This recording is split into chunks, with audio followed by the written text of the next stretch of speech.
Hello Aries, thank you very much for tuning into your general read. For the main part of the read, I'm using Witch's Tarot by Ellen Dugan. For supportive oracle cards, Energy Oracle cards by Sandra Ann Taylor.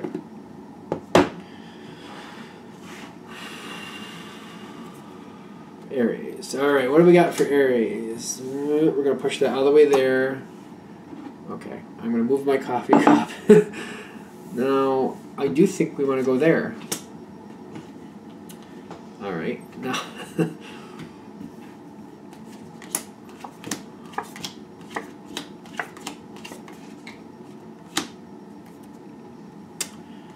I'm curious to see what we're going through here, but we'll find out in a minute.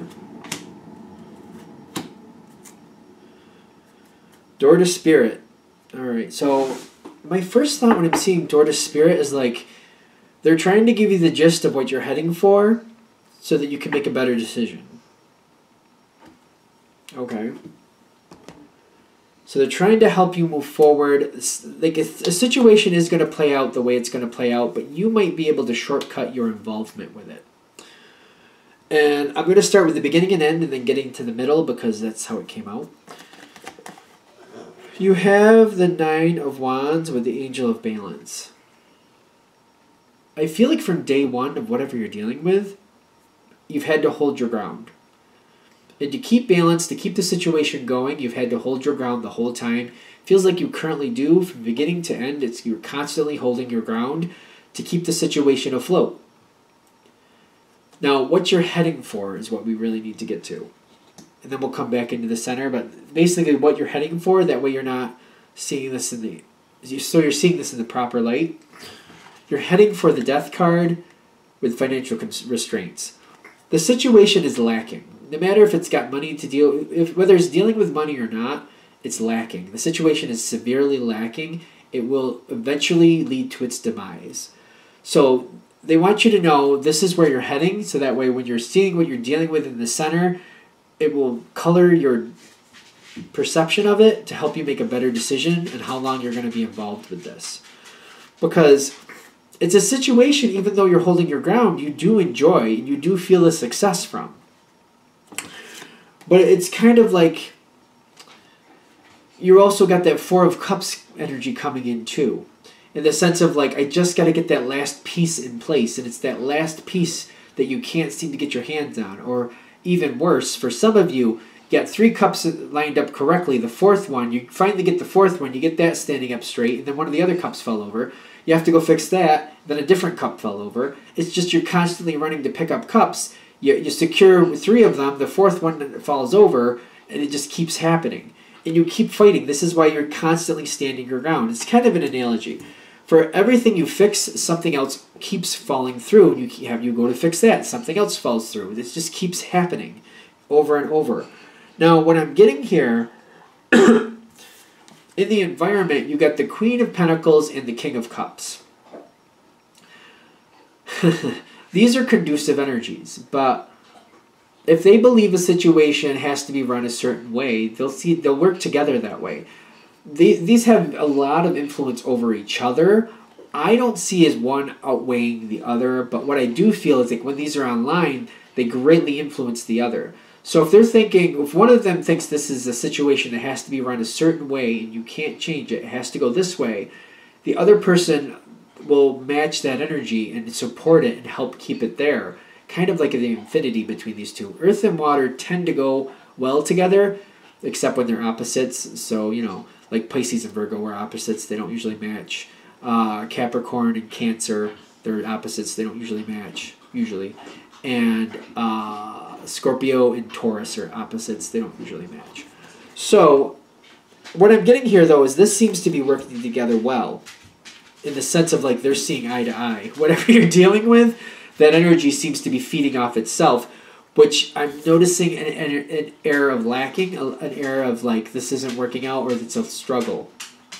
It's an air where they feel it's going to struggle. It has to be a struggle. It's always going to be a struggle. You can't change it. This is just how it is. And they're reinforcing that between themselves. It's not a bad connection, but it's going in a bad way. So it's like a good connection resulting in a bad energy. like, I don't know how to explain this other than like two people that are very good to each other, and it feels like they're good people for the most part. I know it's a general read, but the way they're viewing the situation, they're believing there's a bad piece to it or there's something that's lacking, and they're just reinforcing that, and they're promoting that between each other, which is creating more and more lack is what I'm getting. It's creating like a stronger sense of urgency or a stronger sense of like not having enough. They seem to be reinforcing that for each other. Now, what do we have here? The Page of Cups in the center with the Knight, the Seven of Pentacles in the center. These were both face down, by the way. And on top of them is the heart chakra.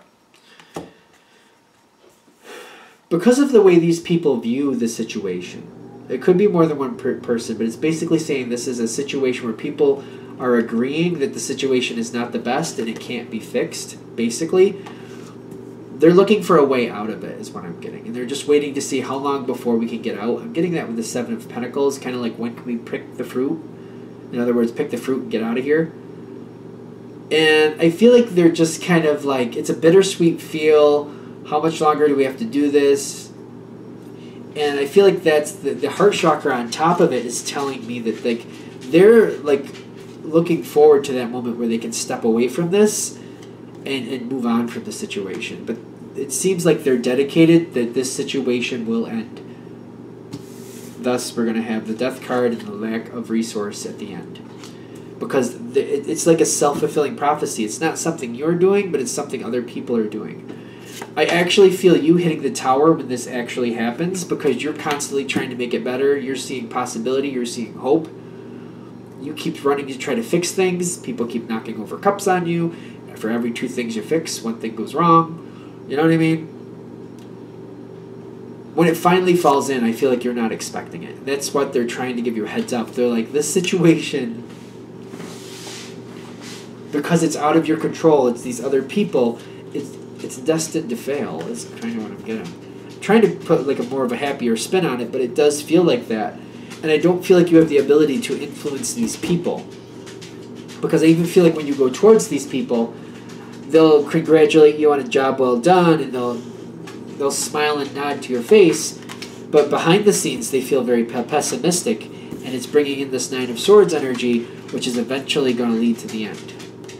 But in that, they're investing in the thought that they want it to end anyway. They're looking forward to the day where they do get to shut it down and move on from it. So it seems to be that's their view of resolution. That's their solution to the situation, to let it fall in and then just move on from it. And I feel like that's what they're giving you a heads up about. Just so you see what's going on. Because you're making very good efforts, and there's been a couple other, I want to say Sagittarius and Cancer were kind of the same way. Which is interesting to me that we have three signs that are trying to fix something, trying to make things better, that could actually succeed, but eventually fail because the people around them, they need the support of other people to help this, correct or go better or, keep flourishing. But without that support, it falls in. So I think we're there. All right. So hopefully that helps. Thank you for watching. If you'd like a direct reading from me, shoot me an email, jamesforastral@gmail.com. That's James, the number 4, astral@gmail.com. Thank you.